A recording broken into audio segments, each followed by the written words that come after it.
My dick. My dick. If I My hear the phrase, motherfucking dick.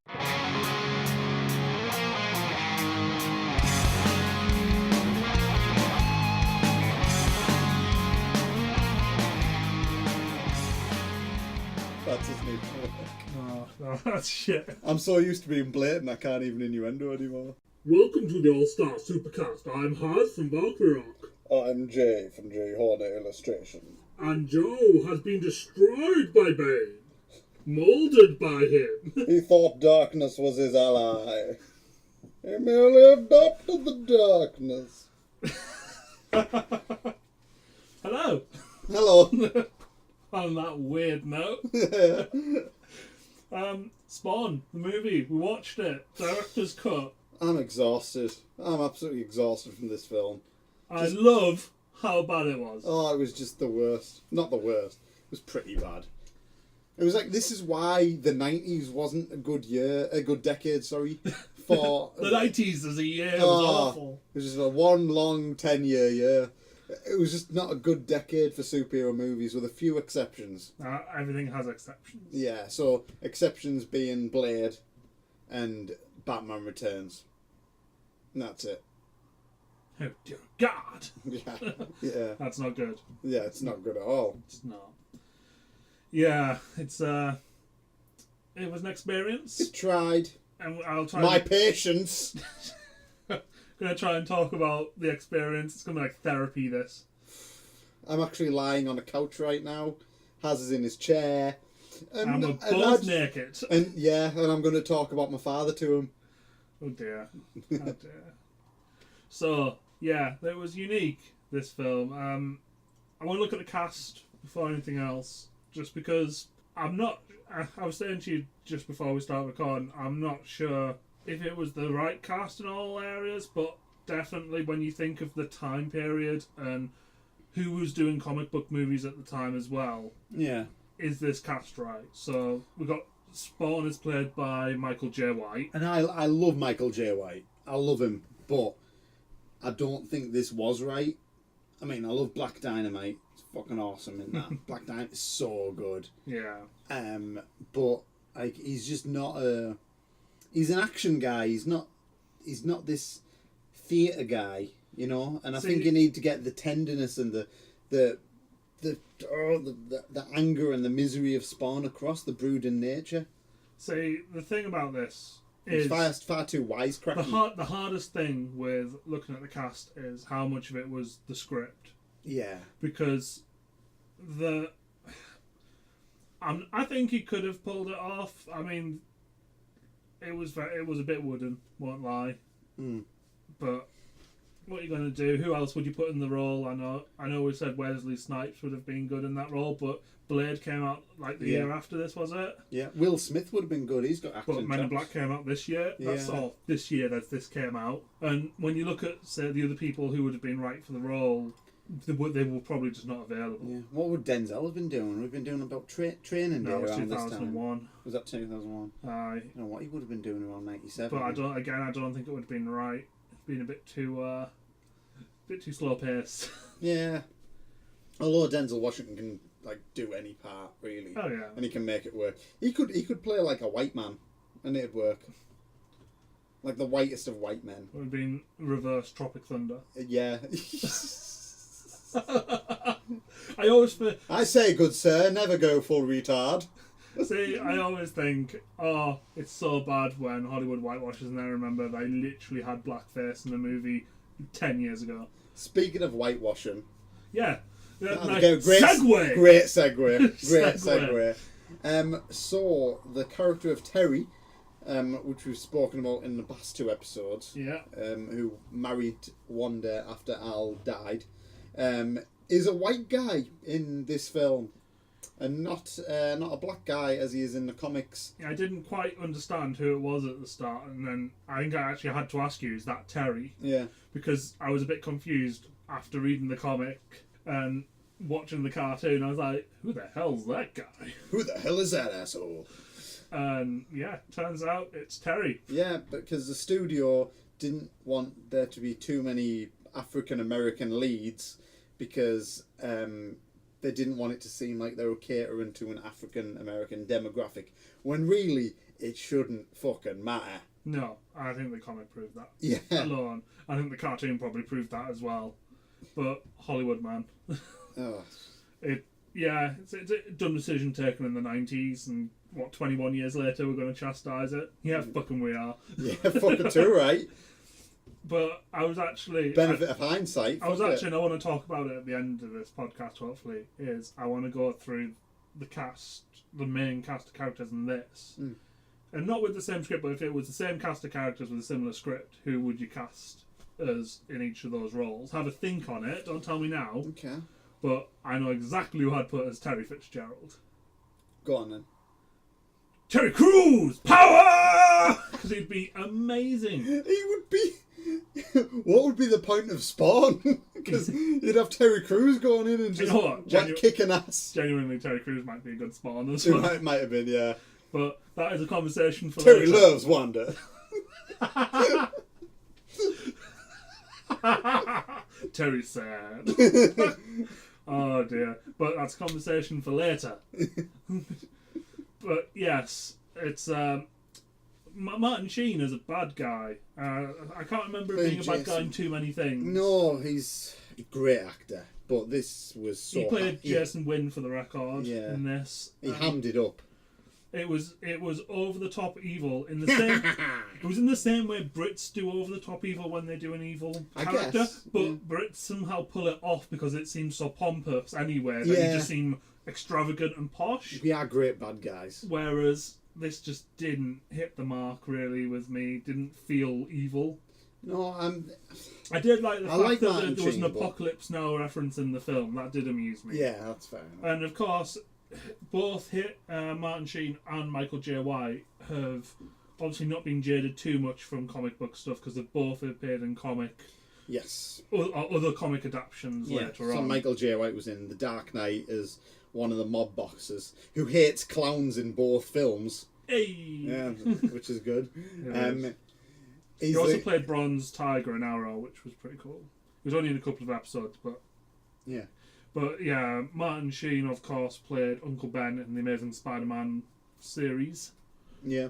Of 2 films. No spoilers for what happens to him. But he is uncredited in the second film. Mm. Who to talk about next? Just as a nice little bit, I like... You pointed out that the demon was... Malbolgia was played by Frank Welker, who was the voice of Megatron in the original Transformers, and Professor Claw in Inspector Gadget. The Claw! Sorry, I did that joke earlier. I'll get you, Gadget. Oh, so good. But, yeah, they had Nicole Williamson as Cogliostro. Did I say it right? Nicole, yeah, I don't know. Yeah. He played. Has an amazing voice. Yeah, looking him up. I could listen to him all day. Looking him up because I didn't know who he was. He seems to have been big like late 60s and the 70s. And the film that I will have seen him in, because I've seen the film, was Excalibur from 1981. He played Merlin. So, but He looks like a Merlin. He does, doesn't he? Yeah. But according to IMDb, this was the last thing he did, film or TV. Probably put him off the whole process. I mean... Like, went to watch it at the cinema, just like, oh, what have I done? Yeah, I think he did maybe theatre. I will never act again! Alright, Calcatron.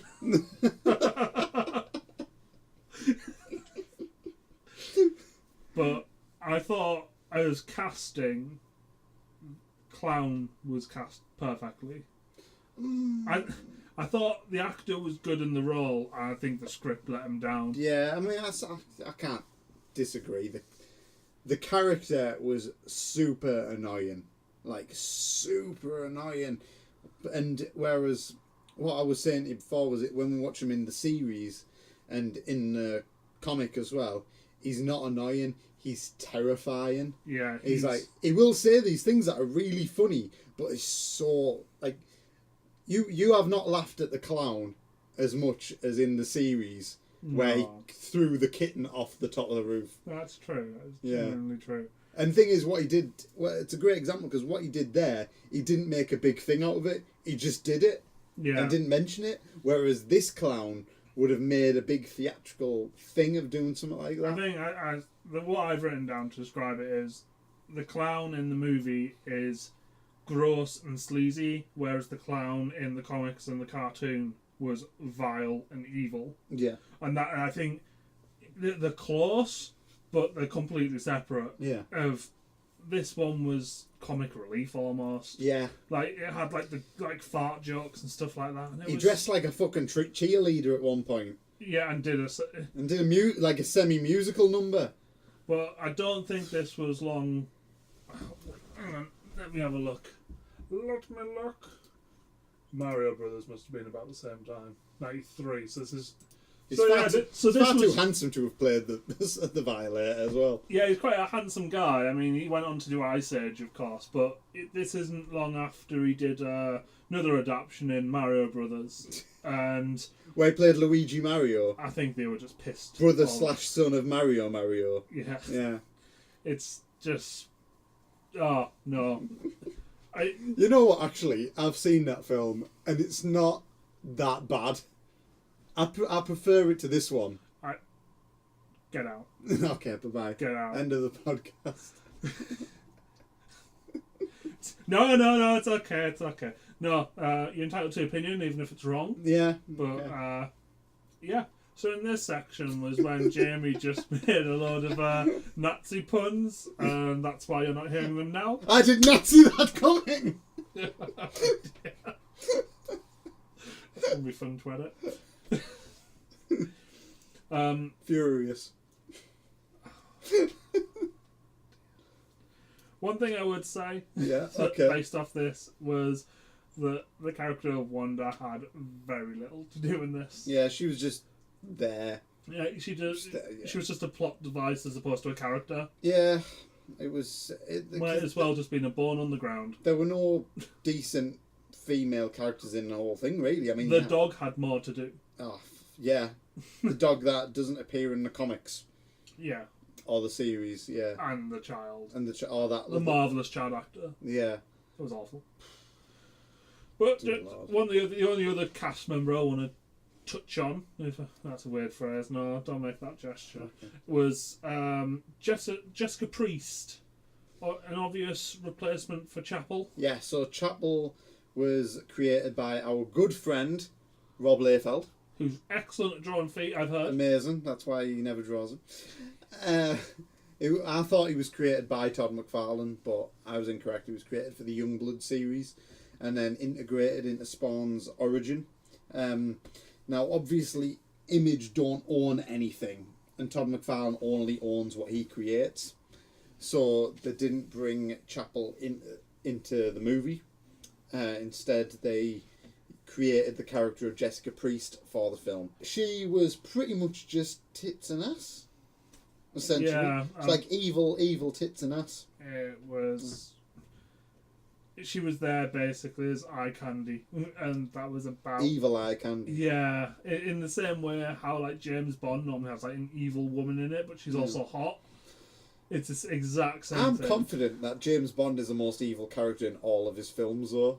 I think he's actually the villain, and like everyone else are the good guys.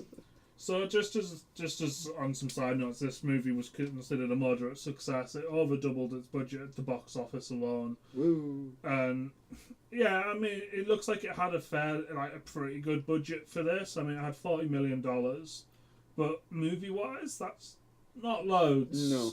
But at the time, it probably was. That's probably why there weren't, apart from Martin Sheen, there weren't huge stars in it. That would explain also the effects. Was maybe they'd run out of money by the time they wanted to get on some of those effects. Some of them there were certain scenes where it was awesome, and there were certain scenes where it was just shit. And yet, if we look at the reviews on the back of the box, 5-star, it Bob says down the street. Spectacular, the ultimate thrill ride. Dazzling non-stop special effects from the New York Post. Now, we were talking about this just before as well, and I mean, Men in Black came out about the same time. Again, had CGI aliens in it. Why is she on the back? She only appears in like one little glimpse of the film. Who is it? That's Angela. You know what? I have no idea. That scene isn't even in there. God. Get your shit together and make the reboot better. Yeah, I know you will. I have faith. Come on, Jamie Foxx. Come on, Jeremy Renner. And everyone else that they... Was Jeremy Renner playing? Twitch. Oh, that's okay. Yeah. Yeah, he was. I suddenly got very scared he was playing Terry. Like, in my mind, I went... I blanked who he was playing, and I just instantly assumed is he playing Terry. No, they're getting Louis C.K. to play him. That was just the whitest man I could think of. I hear John Leguizamo's free. To reprise the role. I can't pronounce his actual name. What was it? John Leguizamo. Leguizamo? Leguizamo. That just sounds like how the French describe the main character from Gremlins. Johnny Boy! That'll be his name. We'll call him Johnny Boy. Johnny Boy. Old Mr. Luigi there. Yeah. John Luigi Amo. Yay! Yeah, that's probably quite close. Yeah, there we go. But I can't believe this came out at the same time as the cartoon. No, I will say that just before we go on. Yeah, it's I genuinely can't believe totally different. But yeah, that's also just of note as well as this was the director's first time properly directing a film. He helped on special effects on like Jurassic Park, Terminator 2, but he hadn't directed anything, and it really tells. That's probably why the budget's so low. He also helped write the story. The person he wrote it with adapted it to the screenplay, and I think again the story just doesn't make sense. Yeah, it seems You said literally at one point you were just like, Spawn literally doesn't need to be in this film for the evil person to win. Yeah, he doesn't at all. Like there is no reason for it to happen, but yeah, it's well, by the looks of it, Todd McFarlane did nothing in this film apart from being executive producer, which means that he put some money into it. Yeah, and that's it. That's about it. And it's like I think that's I've seen interviews with him since where he talks about the film, and he said it wasn't a home run, but it was fine. And he said there were things he wouldn't have done, like he wouldn't have had the dog or the kid in because they're juvenile. Makes sense. It just makes it too juvenile, and he would have gone for a very hard R rating. He wouldn't have compromised with the studio or anything, because this was actually rated R when it came out. Yeah, I mean, it was going to be rated R, and then it was. We just quickly looked up that we watched the director's cut, which was an R version, and which was, I think, essentially the one that the ratings board originally looked at, and then they chopped it for the theatrical release down to a PG-13, and I have to say, even after watching the R, there were not many scenes that made. I wouldn't even call it an R. I don't think we saw any blood. I think you commented on that. No, there was no blood whatsoever other than the necroplasm. Yeah. That Spawn and the Violator bled. Like there's a scene early on where. Well, it's a very first scene. Well, let's just crack into it. Let's crack on. I mean, just before anything else, just like Dread, there was a lovely 90s pre-roll introduction to the universe. And in a time in the future when things are terrible, but it's also in the past. I adore them just because I think that they just looked at it and just went, you need to know all of this stuff, and we have no way to give you the exposition beforehand. It's sign of the times, isn't it? Yeah, and it just made me it just brings a smile to my face, even though I hate it. So I was almost having an epileptic fit with that intro, though. Jesus Christ. And it went all techno, which was pretty cool. Oh, so we had like this. We had like this exposition into what is essentially Al Simmons blowing up a plane. Yeah, but what I was going to say with that was, when he shot the guys in the control room, it was like a scene out of Power Rangers. You know, when they just get shot at the floor and it just explodes and they fall over the place. That's essentially how he killed them. No blood or anything. It just. Well, don't judge these people for their other acting experience of Power Rangers. Imagine if it was all of the actors in the Power Rangers franchise came from Spawn. Yeah. Wow. Yeah. Oh dear. There's something you don't want to think about. Oh, and he has RoboCop's targeting system as well. Yeah. Yeah. Yeah, with his funky headset and cutting edge graphics. Yeah. And it just seems like American like CIA agents, they're just really not subtle. What got me was this whole scene wasn't needed in the film. It was all designed to have the dramatic face reveal of when he takes off the balaclava. Yeah. That whole scene was just designed to show, oh, look, it's Michael J. White. And to show that America don't like Arabs even in 1997. Oh, I did say it looked like they were just trying to kill Hussein coming off the fucking plane. Oh, God. Not good. Yeah, it was just... A lot of the scenes in this film were really redundant and not needed, to be fair. Yeah, or just could have been told in a lot... either shorter format or just could have been rolled into a better scene. I know there is some callback to it because it turned out that civilians were there, and they weren't meant to be. So we get from this opening scene where you see basically what a badass Michael J. White is. We have our techno credits. I fucking love it. I fucking Mortal Kombat.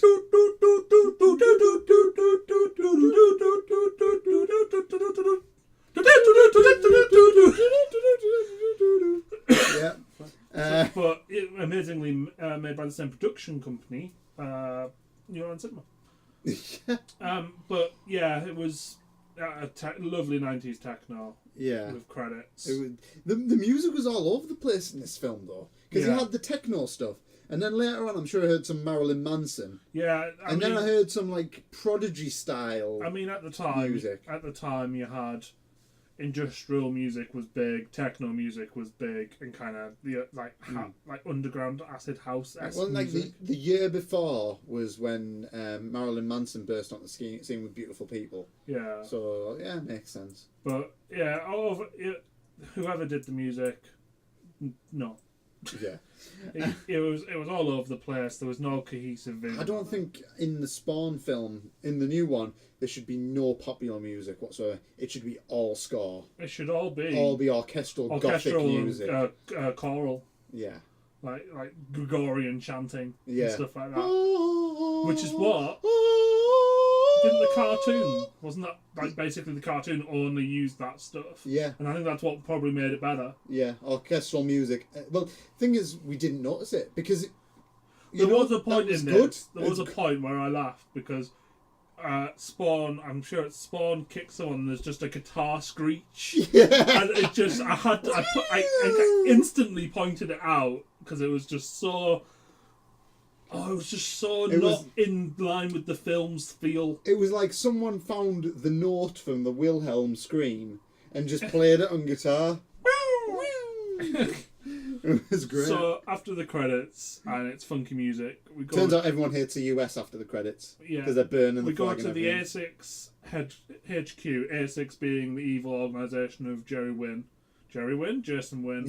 Hey, Jerry. I just imagined Jerry from Rick and Morty being the main villain from That's Spawn. His brother. And this guy is so over the top evil. So we see he has a nuclear explosion picture on his wall. Yeah, so we see him and Violet are plotting is what I've called scheming. Yeah. And it's just not good. The Violet is all in shadow in most of this as well. And I have to say... Hammy. Yeah, over the top played. It was all of it. Even his... I'm sure... Oh, they must be evil. Martin Sheen's beard must have been dyed, because that was particularly black. Yeah. But, yeah, it was not good. It was... And then we go to Terry waiting for Al Simmons outside.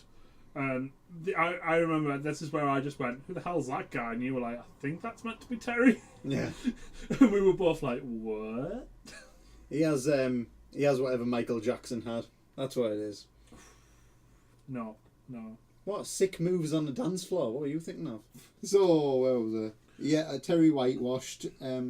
So then, Cogliostro glows a little bit. He just appears occasionally around this time. Just appears and glows green every now and then. It's like Fight Club, but worse. I put Priest is all tits.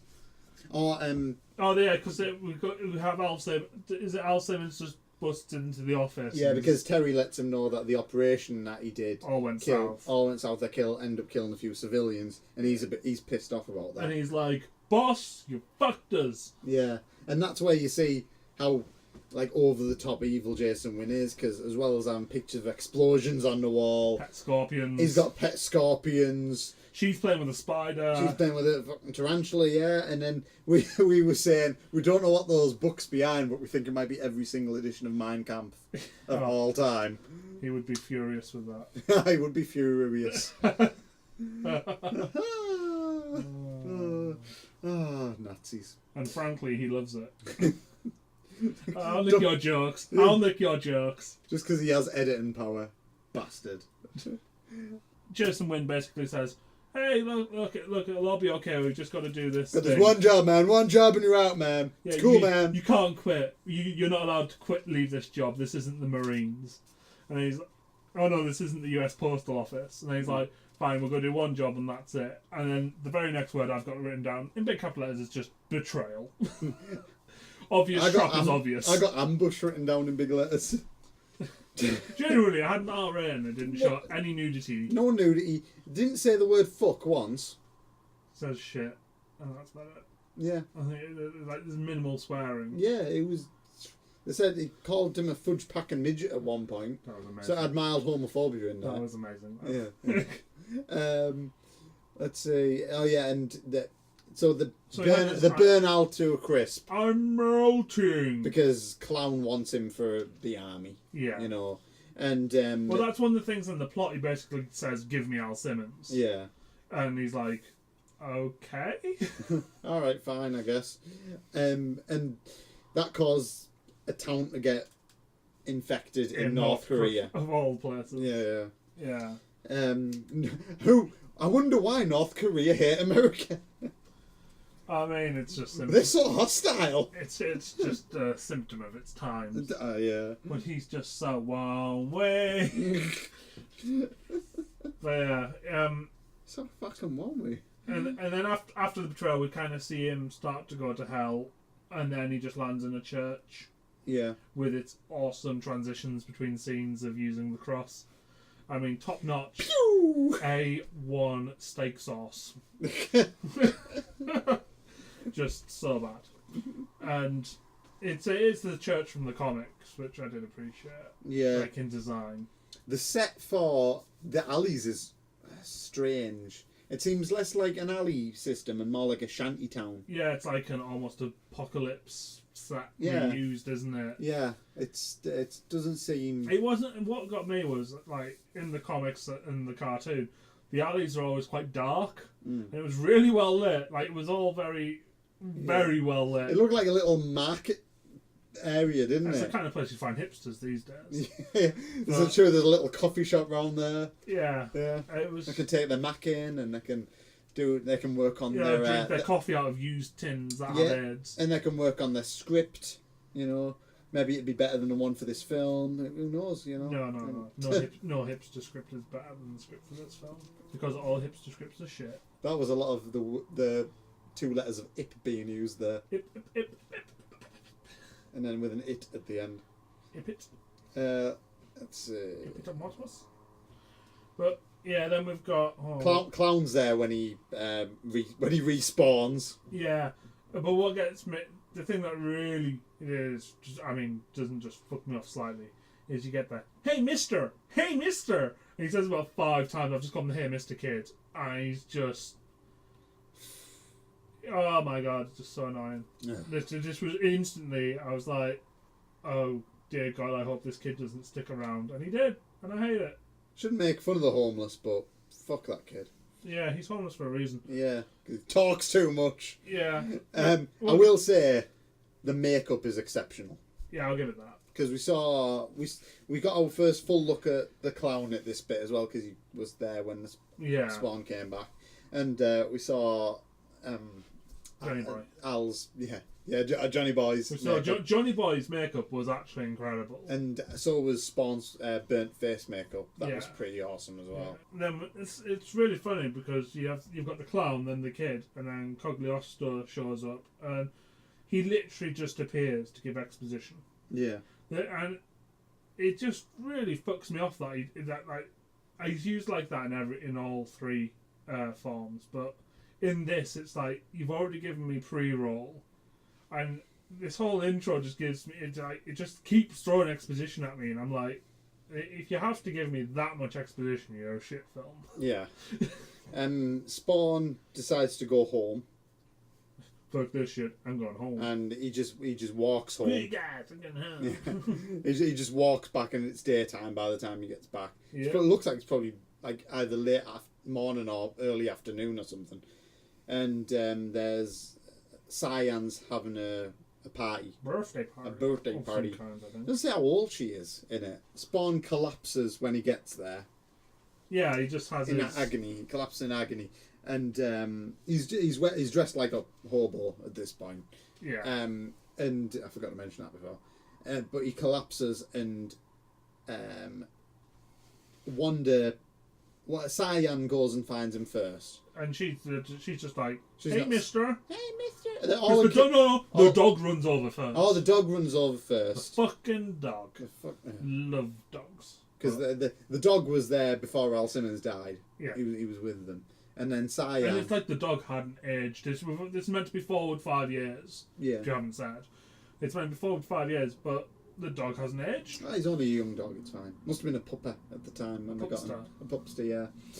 And this is when Spawn finds out that Terry and Wanda are together, and they have a child. By her grabbing his arse. Yeah. Yeah. It was just... Wanda's scared of him. Terry wants him gone, and the clown covers for him, who's playing the role of a clown at the kids' party. Irony. Yeah. Which I didn't mind that, actually. That was quite good. Yeah.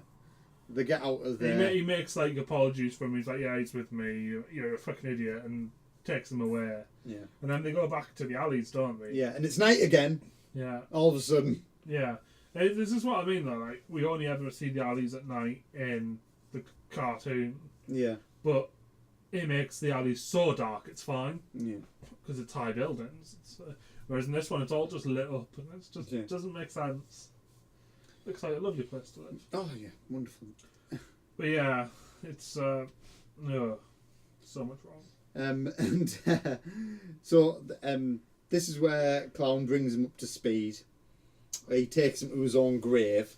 Well, we get the flashback to hell first. Oh yeah, we do. We see him with the awesome CGI. Yeah. We see him make the deal with the devil. The PlayStation 1 graphics. I mean, top quality. I didn't know whether I was watching a film or watching a cutscene from Resident Evil 1. Yeah, it was pretty bad. Yeah. And so we kind of see them come back, and what gets me in this is where we see kind of what I call the gross out jokes from Clown, and this is what kind of, it's the comic relief almost, and it's like, oh look, there's a skid mark on my pants. Oh, look at me, I farted and green gas comes out my arse. And it makes a farty sound. It's so not funny. And it's exhausting. That's what it is. And the problem is that ruined the character there, man. It did. And it never recovered from that. No. And I don't blame the actor for it at all. It's very much how the part was written. Yeah. And I think, like I said, that's why I think Johnny Boy was right for it. I think he was the right actor for the part, because I think he can play sinister. But, I mean, he wasn't given the chance. Yeah, no, maybe I can agree with that. Let's see, where are we? So then we go to the grave where he's like, oh, here's a spade with my face on it. Yeah. And there's some Buffy rejects. Yeah, some wannabe Satanists. Yeah, which was pointless as well, to be fair. They didn't need to be there at all. No, it was... It didn't add anything to it. This is what I mean. It was like... It was a pointless little bit of comedy relief that wasn't required. It was just surplus... I don't even know what to call it. It just... surplus to requirement in the film. Yeah. Like, that time could have been spent on something else. Like, so we didn't have to have quite so much exposition. Yeah. But hey ho, they have to make that time up somehow. I've actually put down here clown is getting to be a little much at this point. Yeah. Yeah. But what we do get from this is the rules of death are explained on how Spawn can die. Yeah. Which is literally, I cut off his head and that's about it. And it's like, okay, thanks for telling me that. Is that some foreshadowing? Turns out, spoiler, no. So he's essentially a zombie. Yeah. Yeah. And yeah, Clown kind of winds him up and then disappears. Yeah. And then Coglosto comes across as like the angel. Oh, and also his costume appears as well. Yeah. Yeah. And he's like, oh yeah. You're playing their game. That is what they want. Yeah. Yeah, he had some gravitas about him. I'll give him that. Yeah. Look at my acting. Look at my range. Definitely Crocotron. Calculon even. Yeah. But the next scene was what really fucked me off. Because at least the only saving grace was it didn't say it in front of the good guys. But the bad guys just basically completely lay out what their plan is. They both would already know what the plan is. But just for us to give us some more exposition, they just explain what their evil plan is. And they might as well have had a fucking PowerPoint presentation for it. What got me? And here is the one bottle of antidote for our whole plan. And it's just like, no, you'd have more than one bottle of it, though, wouldn't you? Yeah. In case you accidentally drop it. Yeah. Fucking idiots. Yeah. Oh, God. But whatever. They don't even use that either. They don't even use the antidote thing. They set it up for no reason. This is what I mean. Like, there was a couple of moments, like, with the foreshadowing how Spawn can die. Yeah. And stuff like, it was shit. But then we also had, then you get old Terry comes in, unhappy. Terry unhappy, man. And, like, in my head... Terry hates win. In my head, I could just see Terry Crews playing that part so much better in this film. Yeah. Like, this film... But he has to say Terry at the start of the sentences, like a Pokemon. Yeah, love it. Yes. And kind of... So we see Terry's unhappy at the situation, gets basically, like, fobbed off really easily. And threatened as well. Yeah, and then as they go to leave, we see Spawn with guns. Yeah. And what gets me is, it's explained in a little bit, but we are just like, oh, he has He's guns. obviously broken in there to get the guns. Yeah, but we're just like, he has guns now, why we couldn't be shown that? Yeah. That would have been, all that time you spent with the Buff Rejects, could we not just show him breaking in? Because then that would have made more sense. Yeah. But it didn't make sense because this film. And then we see Jason Wynn just rocking up to a nice suave party at Swiss Embassy. Very nice. Yeah. And talking to a couple of people from... Talking to Eddie Murphy's character from Coming to America. Yeah. Yeah. Yeah, and it was just so bad. Just so bad. It was not good. But basically, that whole bit was designed to see how he's basically meant to be as powerful as the UN at this point. Yeah. He's just a big world power broker. Yeah. And then we see Spawn crashes the party and says, "Hello!" Hi, Jason, when you've been a bad boy. and then he just reveals who he is. Yeah, like there's no mystery to it, right? No. It's just out and out revenge. It just goes to action movie mode. And then he yells at Terry a little bit. You shagged my wife, you bastard. What annoyed me in this is the first time we see the cape as he jumps in, and the cape looked really cool. Like I enjoyed that CG was really good, and it's not the first time that's going to happen either. It was very silky, wasn't it? Yeah, but what gets me is at no point before this is it showing him with a cape. No, not even a small. Oh, it did for a second, when he broke into the A6. What, in the armoury? Yeah, it showed him briefly for a second. He landed sort of on the roof with it, and then just disappeared. No, it just makes no sense. Okay. I don't know why I'm defending it, to be fair. Yeah. Fucking sympathiser. And he has a standoff with bloody Spawn movie sympathiser. That's going to be the next Daily Mail headline. Yeah. He has a standoff with Priest. Yeah, so we kind of... Just before Spawn comes in, we hear about this armoury break-in. Yeah, which is him, obviously. We're told about the guns. And then, so the priest's like coming in, and the outfit she's wearing, it's just designed to frame her boobs and butt. Yeah, that's not practical at all. It wasn't. No. It was just bad. Yeah. That was straight out of a 90s comic. It was as well. Yeah, that's all that is. It just made me a bit uncomfortable, I won't lie. I bet she was more uncomfortable. I bet she was. I bet she couldn't move properly That in the whole thing. genuinely looked like one of those items of clothing that would just squeak. Yeah, I was thinking... Yeah. Wasn't good. Not tactile at all. No. I can only imagine if you had to go to the toilet while wearing that, how much of a pain in the arse that would be. Literally. Yeah. Yeah. And Spawn blocks a dick shot from her. Oh, God, yeah. That was just amazing. I just have crotch protection. I did crack up at that line. That was just fantastic. As she goes to kick him, just no, deny. His belt buckle comes out, the skull-shaped belt buckle, and bites a leg. Just every man needs one of them in his life. And then he shoots her off the balcony. 0 blood. Yeah. Again. 0 blood. You see the holes, and that's about it. It's like they forgot to add it. Yeah. Either via blood packs, so physical, or in post. Blood, like the squibs that they use in things like RoboCop are so much better than like CGI blood. So much better. I know it's obviously less mess to do CGI. Yeah, but it doesn't look. It had the whole thing. I bet you don't have the guts to do this. Just boom. Yeah, he's. I don't get her saying that. She knows it's Al Simmons. She knows he killed people for a living. And she helped kill him. That comment is just completely out of place. It felt like there were other scenes in the film that had been cut that would have made more sense for that. Yeah. But it doesn't, and you just left kind of going, okay. Yeah. It was odd. But it solved the problem of having her around for later on, I guess. Yeah. But yeah, I guess the whole reason that was in there was just to show that he would kill people who stood in his way. Yeah. Again, another plot device. Yeah. A woman being a plot device, not a character. Yeah. SWAT teams show up, and he bails. He's still learning his powers. Well, I don't think he knows. He doesn't understand his powers yet. Yeah. So he discovers that he can stick to walls like Spider-Man. Oh, fuck yeah.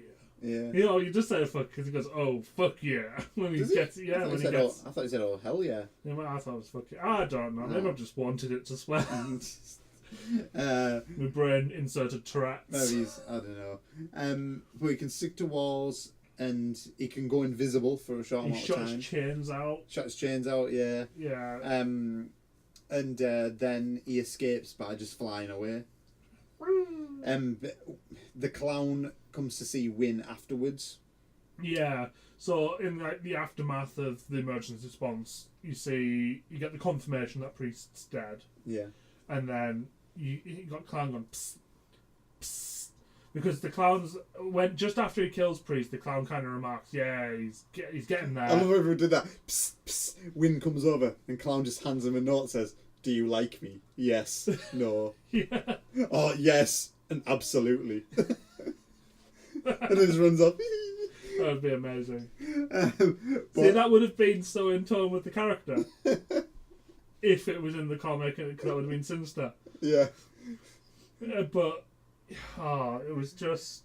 Again, they just have this conversation. It's like just plotting in the street. Yeah. And then Clown's... No one will notice that man plotting with the tiny fat clown person. And then the Clown's just like, ladies? 2 ladies are suddenly on his arm and he's like, hey, you ever bounced on a clown's dick?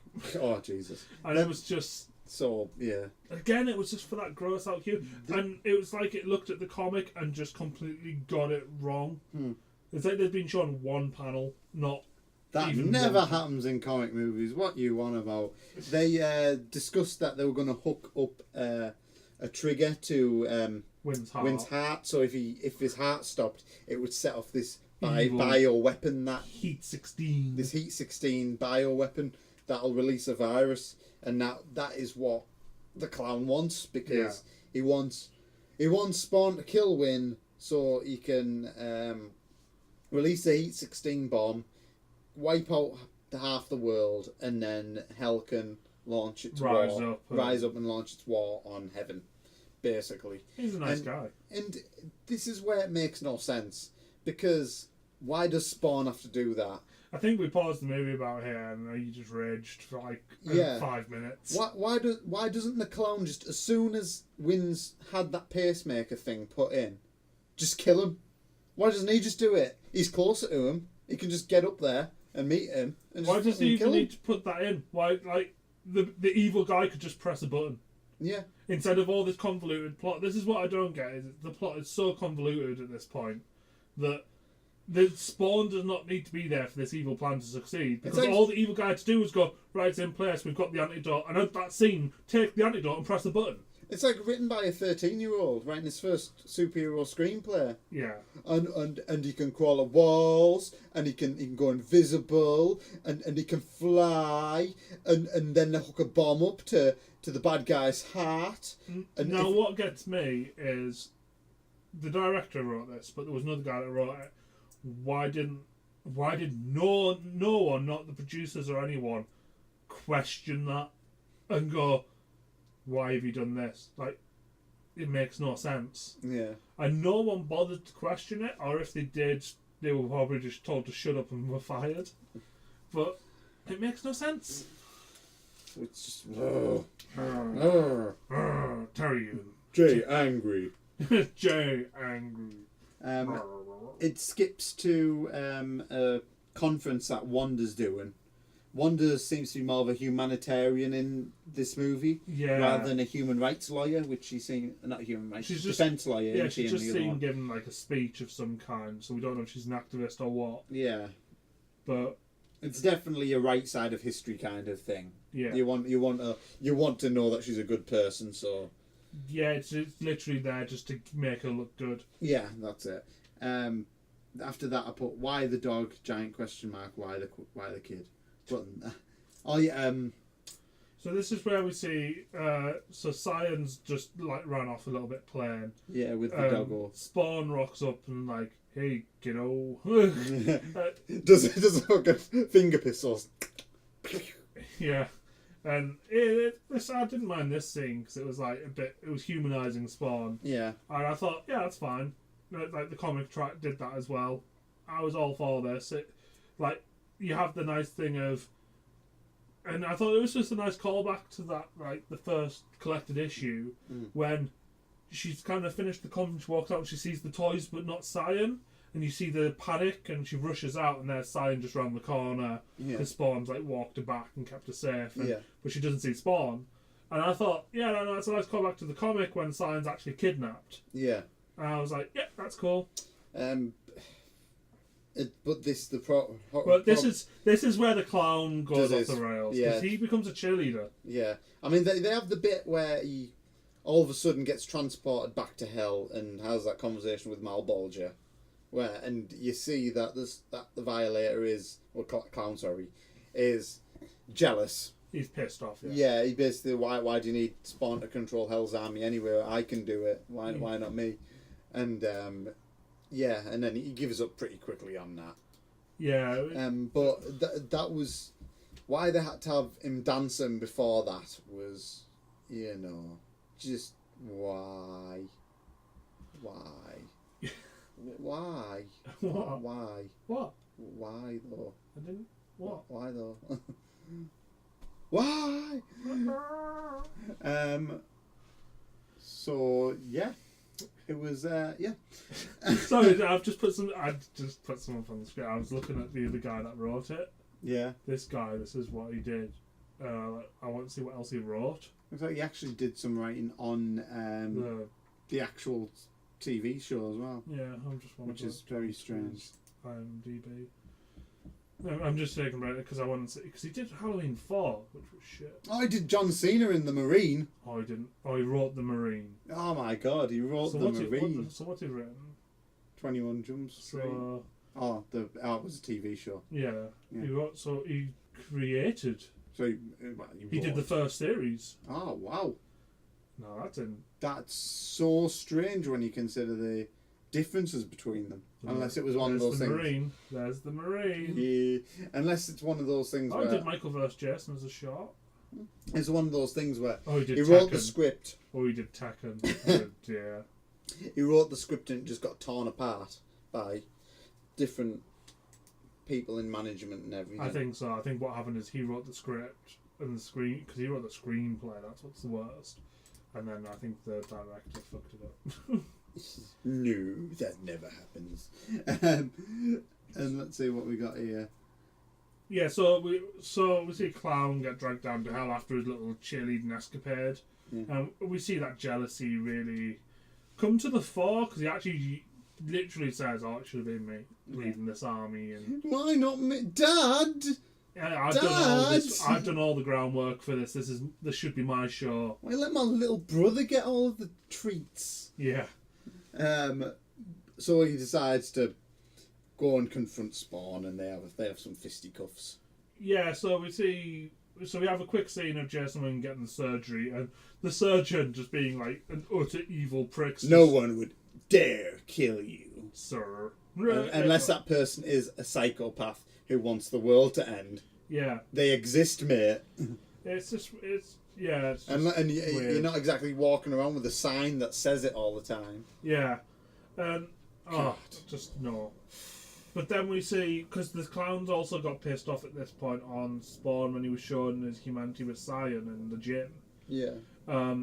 He was a bit annoyed at that. So then when the clowns come back from hell, fucking all full of piss and vinegar, him and Spawn have it out, argue, and then they get into an old little fisticuffs. Yeah, where you see him become the Violator for the first time. That went on some, but I think that might just been this cut of the film. Mm-hmm. But it was probably the best scene of the whole film, I think. Not for me. There was one scene that I thought was cooler. I know what you're saying about. But it was an alright fight. I enjoyed the transformation. Was he didn't look too bad. It was better CGI than the rest of the film, I thought. He was better as long as long as he didn't interact with the environment. As soon as he went through like the walls and stuff, it was just dodgy as fuck. Yeah, and when he grabbed because the fucking "Hey, Mr. Kid" was there, and he grabbed the kid's dad and killed him, didn't he? Yeah. And it looked like he was holding just jelly painted like a human. Yeah, it was.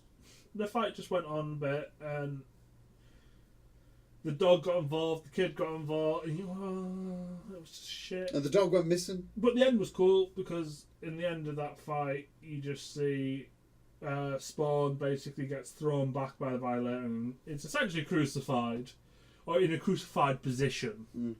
And bit on the nose. I mean, all through it's been using the cross and imagery and transitions as well. But yeah, it was pretty cool. I wonder why. It's not like Christ was killed and then brought back. Yeah, but what got me was you kind of have the clown like chastises him a bit, and basically he's like, "I'm gonna go fuck your ex-fiance," because they weren't married in this. Oh no, they weren't. But I'm gonna go fuck her. You can try and stop me if you want, and then she's going to get someone who's dick. And then after he disappears, Cogliostro shows up and is like, "Come to the light side. It is time for a training montage." Of one scene. Of one scene that isn't even a montage. Yeah, I felt like there must have been more that was cut. Because... should have had a proper montage. When you try your best and you don't succeed, nothing's gonna do it to you. You're the best around. No one's ever gonna keep you down. You're the best around. Nothing's ever gonna keep you down. But and just seeing him using all of his powers and everything. Yeah, that would and getting high fives off Cogliostro. Oh, that would have been so good. And like running past for the kid with the high five, and then the kid would have been a bit cooler. Or he's doing a run around the alleys, and the kid hands him a bottle of water and just winks at the kid like. And the dog's on its back for a bit of weight training. Yeah, spotting him. So we would have written so much better film. Yeah, Get us up. Yeah, but yeah, it was so bad. He kind of goes up, shows him one thing, and he's like, "Right, we'll teach you the rest." And we don't see the rest, and he's kind of like, the next thing we see is him going, "Thanks, Cogly." Yep, you know enough. Off you go. All right, cheers. One lesson. Yeah, and kids are natural. Now, this is the thing that really angered me. Then is he steals a bike. That's fine, and then he just finds the clown. Yeah, on a random street. The clown's just driving a truck. He's just driving. I'm guessing that he's driving towards Wonders. I don't know. It's just from when he's driving. There's from the no explanation. It just happens. No, I mean Spawn. He's driving towards Wonders, and then he just. But there's no explanation on what the fuck. It just launches into an action scene, and there are some fun bits in this, like the bit where he uses his cape to wrap around the truck, yeah, and manages to avoid all the gunshots and everything that he's in, because somehow Clown gets on top and starts firing his bazookas at him. I mean, in this whole scene, my favourite bit was actually the end bit where he's come off the bike, the Clown's driving and he's like, I'm going to run you over, and he forms a ramp with a giant spike in it. Yeah, and that's pretty cool. It blows it up, and for some reason the Clown just fucking floats. Yeah. But there's a bit before that though where I'm like, because the Clown opens up the back of the truck, the green liquid, and I just put what Clown dumps goo from Dick and Dom in the bungalow on Spawn. That's the use that made the Teenage Mutant Ninja Turtles. Oh shit! I don't know why he covered himself then. It would have made him even stronger. But this is like, for me, had the coolest bit where he unwraps the cape while the truck's on fire, and that was a really cool use of CG. Yeah, and walks out from the explosion. And I was like, you know what? Yeah, that's a cool scene in a bad film. And it's a shame that just before that scene, Clown was floating away from an explosion. And this is what I mean. This film is full of... every now and again it has a fantastic scene, or just a fantastic shot, but it's immediately either following or followed by one of the worst shots in the film. Yeah. And it's just, you can't, it just can't cut a break. Yeah. It can't catch a break. But, yeah, so I actually wrote down Clown's really And what I don't get is this scene comes out of nowhere and then leads to nothing because it just jumps to the house. Yeah. And it's just like, okay. Where Terry's become Hacker Man. And Terry hacked computers. Yeah. Terry loves hacking computers, and he's Terry brings down the man. He was speaking to one of the news anchors. Well, the only one that we've seen talk really on the news. Talking to the news anchor and saying, right, I'm sending you over these files. They show that Jason Wynn's a bad guy and stuff like that. Just because he's a bad guy does not make him bad guy. But he is a bad guy. Okay, he's a bad guy. He's a bad guy. You mean we're bad guy? Alright, Zangief. Why do you think we get paid? You get paid? Oh, I fucking love Street Fighter movie. It's such a shit film. But yeah. But as he's sending it, Wynn comes in with like Wanda and Cyan in tow. Like, he's like, "Hey, fuckface!" Surprise, motherfucker! Yeah. And then he sees what Terry's doing, and he shoots the monitor of the computer. Not as you said, not the actual desktop. Not the tower. Yeah. Oh, it didn't look like the tower because it just had they wanted to explode the front of the monitor, obviously. It's because, and for some reason the keyboard exploded. Yeah. Didn't just the keys come off it; it actually exploded a bit, and it was just like it's a Michael Bay keyboard. Yeah, it was. Bay Electronics. Yeah, I feel like he shot the monitor and not the desktop because he doesn't quite understand how computers work. He's like, you go into his office and right next to the Scorpions and the books of Mein Kampf and stuff is just a typewriter. Yes. A typewriter and an encyclopedia for if he ever wants to know stuff. Yeah, it's. And then the Clown comes in as well and does some stupid shit.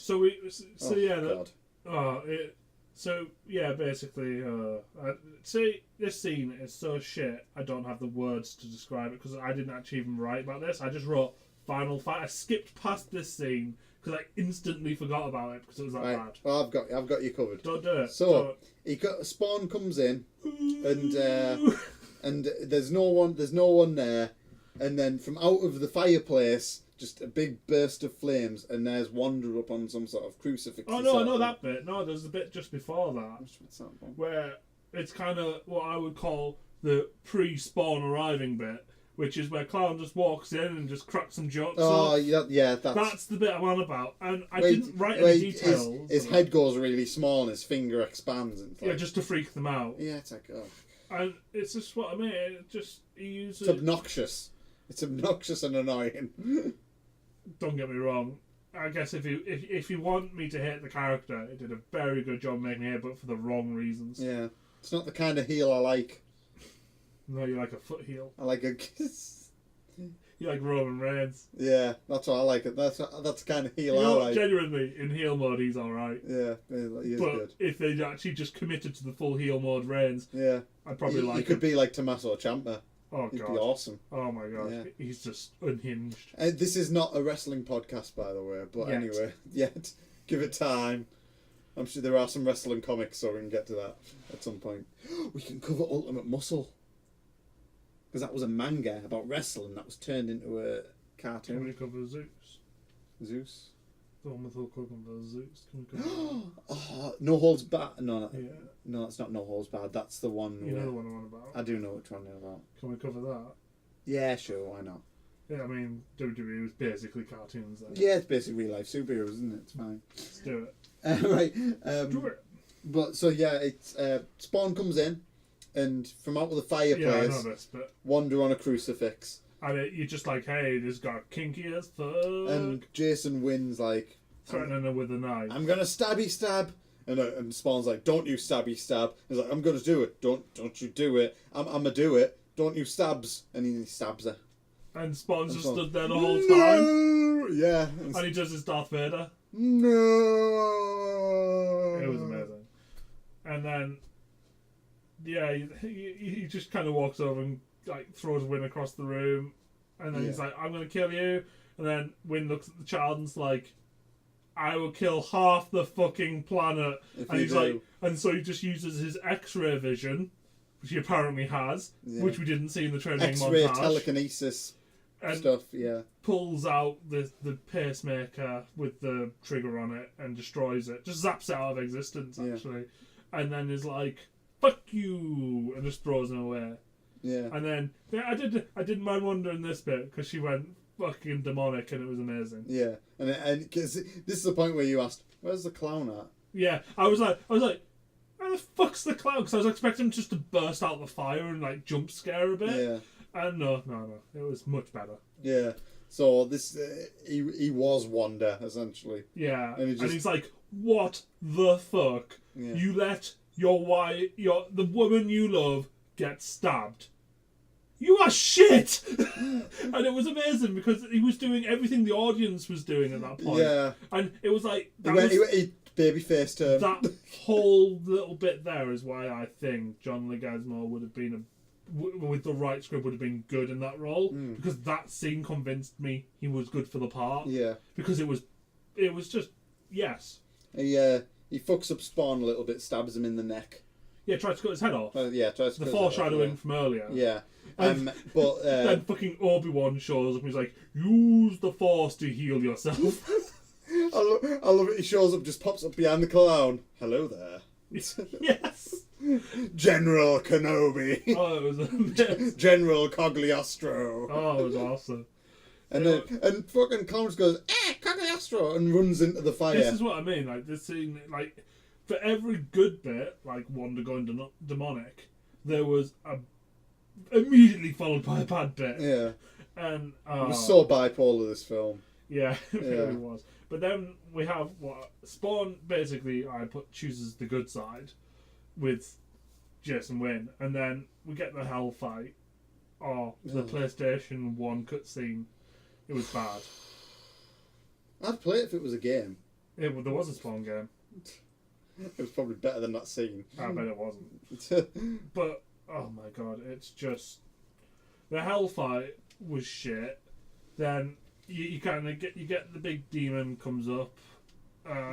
Malbolgia. Malbolgia. Oh wow, I suffer with names in this one. And then he kind of is like, "You have failed me. Kill him." And then all the little peons, and then kill him or bring me $1 billion. And then what gets me is freaking lasers out of nowhere from him. And all I want are freaking spawns with freaking laser beams in their eyes. And what gets me is they obviously didn't want to model a different model for the health. All the health, so it's all spawns getting killed. You see, there's one of them. I don't know whether you saw. There's one of them, and he's just doing this all the time. Yeah. You can't see me obviously because it's a podcast, but I'm shaking around like on an epileptic fit. He was just like there, like. Oh. Yeah, it was amazingly bad. And then like he kills off the immediate area, and then he's like, "Hey, Cogliostro, let's get out of here." And then farts his way to victory. Yeah. And then pops out the fire and he's like, Woo! Don't go in there. Yeah. I did like the next bit where you're kind of like, oh look, it's all over, and then there's the little firefly. And the kid comes back with the dog. Yeah. Let's not ask. Let's just not go there. Yeah. Basically, for the audience, the kid says, "Oh, I followed you," and how he was on a fucking motorbike. And there was a battle where the truck blew up. Yeah. Yeah, it just makes no sense. But what I did love the fireflies going to the violator coming out of the bookcase. I thought that was quite cool. Yeah. I genuinely was like, the last minute when you think the villain's dead. Oh. Yeah, I was like, okay, yeah, I'm on board with that. That was pretty awesome. And Spawn uses powers to cut. Yeah, he's trying to bite Spawn's head off, and he gives him what I would call a crown of thorns, which continues the religious imagery, really, and then uses chains to decapitate him, foreshadowing from earlier, and then the clown's just a bit like, hey, want to give me some head? Blah, blah, blah, blah, blah. Yeah, he can't even be dignified in death, can he? And then, possibly the best moment of the film, Sam and Twitch show. Yeah! For 2 seconds. About 2 or 3 seconds. They turn up, they arrest Jason Wynn, and they all live happily Terry's together being the hero. Yeah. You see all the media files, they'll show that he's evil, I had nothing to do with it. Remember who sent you the files when I get impeached. Yeah. And Spawn becomes the new Cogliostro, basically, fighting the battle against there's that hell. talk, isn't there, where he's like, I need someone to take over my job because I've been doing it for 700 years, and he's like, I want a break now, and then he's like, what were you doing if I did? Not just Cogliostro going to the Bahamas or something. Yes, it is lovely here. Roshi. Hell's forces cannot find me on this beautiful beach. I shall change my name to Master Roshi. Ladies, ha ha ha, give me those panties. But that was basically it, and then into just some funky credits. Yeah. And yeah. I was glad it was over. I was. Yeah. But thing is, after watching awesomeness that is the show, what gets me is, because we looked it up partway through the recording, is the not the director, because he was one of the writers, the other guy who wrote the screenplay wrote the first series or created the Spawn cartoon. Yeah. And I don't understand how and he wrote the screenplay. And I don't understand how one person could do two things, one so right, one so wrong. Yeah, when it's the same property. Unless all the good scenes were written by him. Yeah, maybe it's possible. Because the good scenes really did stand out, but they were always surrounded by such shit. Yeah, and then there's also it might sound good on paper and then not look good when you put it into a physical. Yeah, I think some of it just suffer maybe from the graphics weren't there to. Who the fuck's Michael Papa John? Is that the Papa John? No. Are you sure?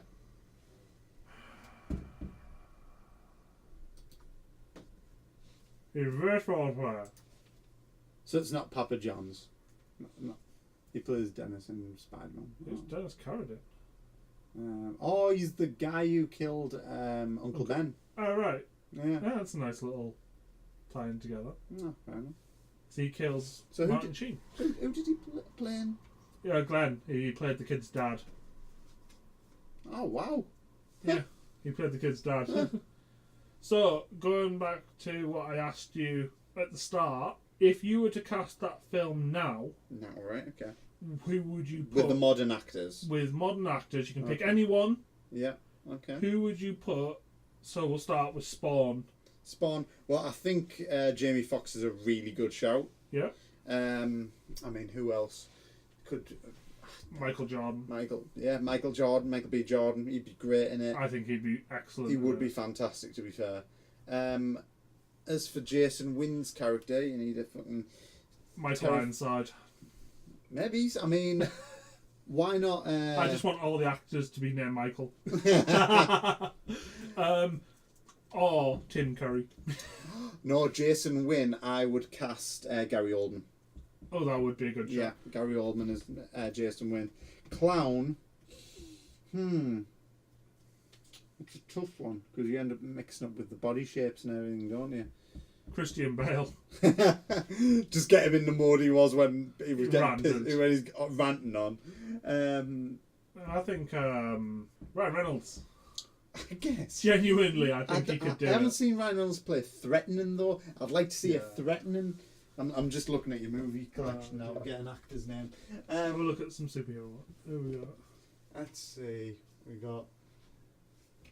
Oh, Tom Cruise.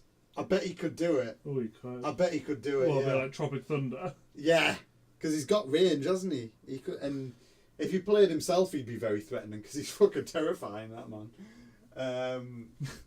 Or John Malkovich, he'd be a good one. Oh, well. John Malkovich. No, John Malkovich is a very good shout for that, actually. As Cogliostro. Oh, Morgan Freeman. I was gonna say Ian McKellen. Yeah, someone with one of the older actors with gravitas. Hello there, Spawn. John Hurt would have been amazing. Oh, R.I.P. man, R.I.P. Let's see. As Terry, I'd pick a black guy for one thing. Terry Crews. I would genuinely pick Terry Crews and have it as a more toned down Terry Crews performance. Yeah, because I think he could pull that off. I'm fine with having Terry Crews in that position, to be fair. And I'd still have Frank Welker as Mal Bolger. Just obviously the problem with that was the CGI. Frank Welker's voice is awesome. The problem in this film is I don't feel the need to cast anyone really as Wanda because the part was so small and insignificant. But if you did it new, then she probably would get a part. So, and she would get a good part as well. Someone about the same age as like Michael B. Jordan or like Jamie Foxx. So Jamie Foxx can play any age, can't he? Yeah. He hasn't aged in the past 20 years. Isn't he? Yeah, he's like the Paul Rudd of black men. You know what? Brandy Rhodes.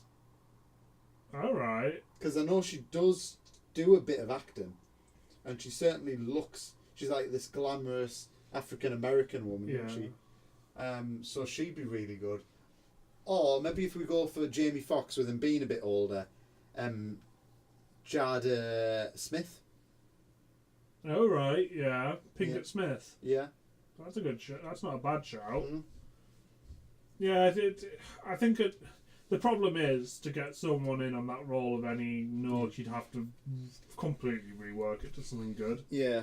We've got Jeremy Renner playing Twitch in the new film, which I think is absolutely spot on. Yeah. Because Jeremy Renner's a fantastic actor. John Goodman 20 years ago would, yes, or Jim Belushi, yes, would have both been good at Twitch 20 years ago. Sam, yeah, that's it. Sam. Yeah, they would have been absolutely superb.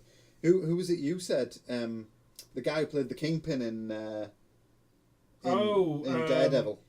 Oh yeah, I know the one you're on about. He's got a really Italian name. I can never remember. DiMaggio. John DiMaggio. Is it?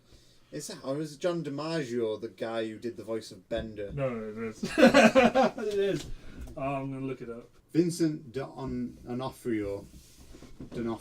No. Yeah, I think Vincent D'Onofrio should play Sam.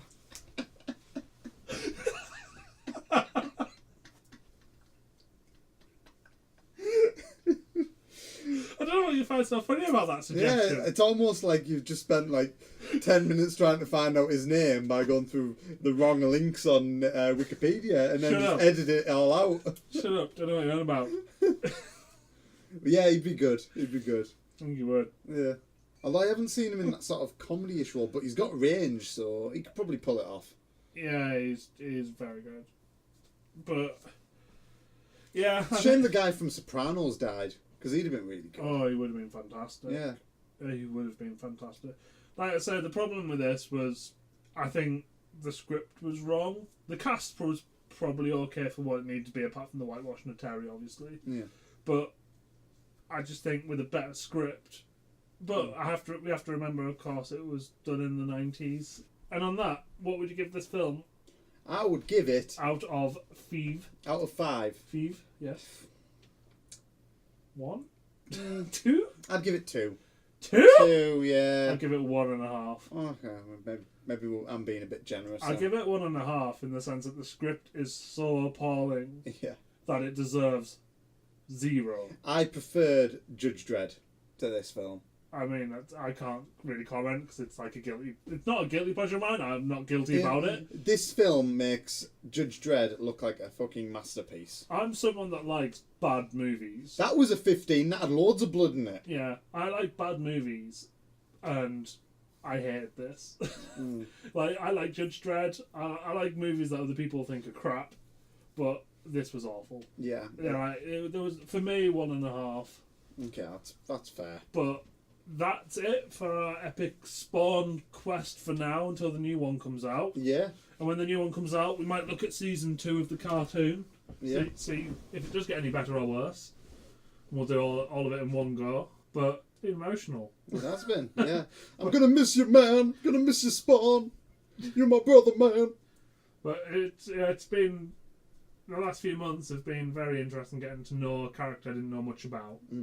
Well, it got me back into it because I started collecting the comics again. Well, you've done the research. You were doing the research for the comic, like the comic side of it. Yeah, and I was just like, right, I'm gonna. But you were big into Spawn before, whereas Spawn was one of my favourite. I guess that's why this has been an interesting way to look at it, because I knew nothing about Spawn, but was open to like seeing what it was like. Still the biggest selling independent comic book of all time. But now, from when we first started, I've read the first 10 issues of Spawn, Sam and Twitch standalone stuff, which is awesome. Yeah, I've watched the cartoon first series and we watched the movie, and I have to say, the Sam and Twitch standalone comics were probably the best out of the lot. Even better than the TV show, you think?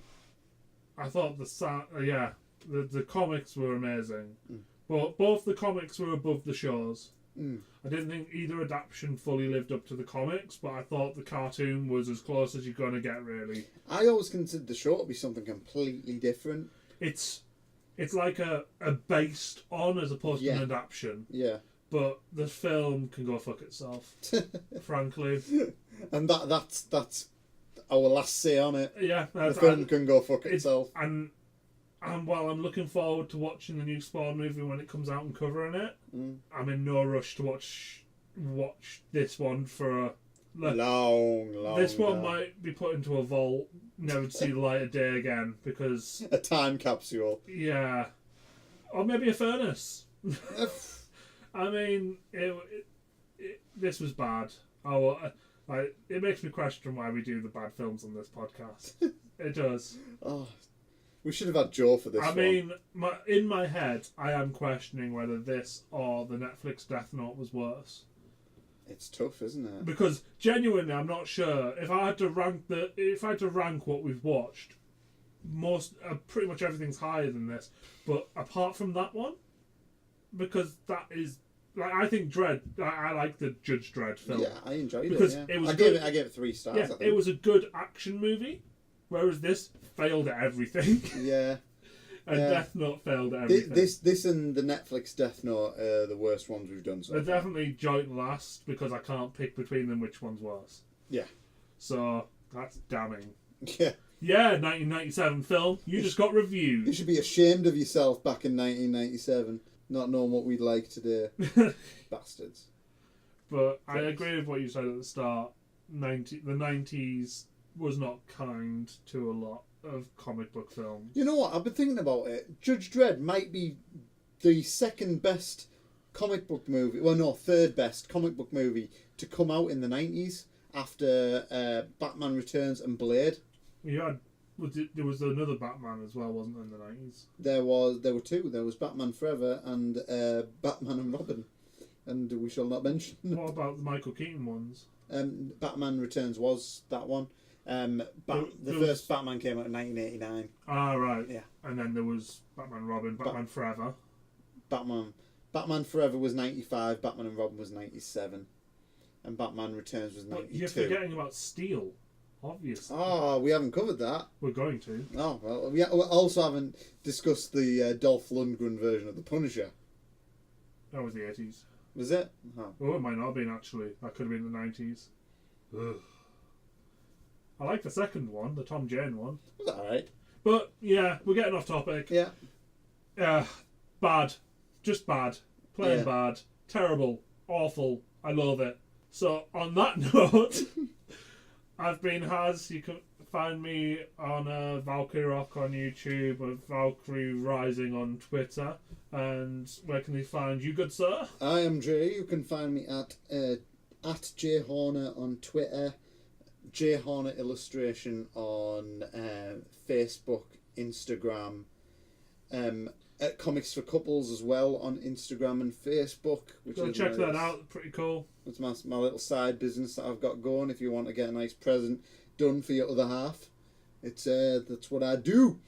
And also I've got a YouTube channel which is just Jay Horner, which is I'm planning on doing a few art tutorials on there at some point in the future, with lots of swearing involved, probably. And hopefully Joe finishes finding out what the hell's going on. Oh, he's been spending so long finding out what's going on that I don't know whether he ever will find out what's going on. We might have to go pull him out. Might do. We might have to go find him. We'll pull on that rope and just... We'll just give him a tug. Yeah. And he'll come right Not back. A sexual one. No, sexual. Oh, okay. Yeah. I'm sure you'll love it. It'll be a right little circle jerk. And I'm getting some as well. Get in. Hey! And with that, and we're going skiing. Bye.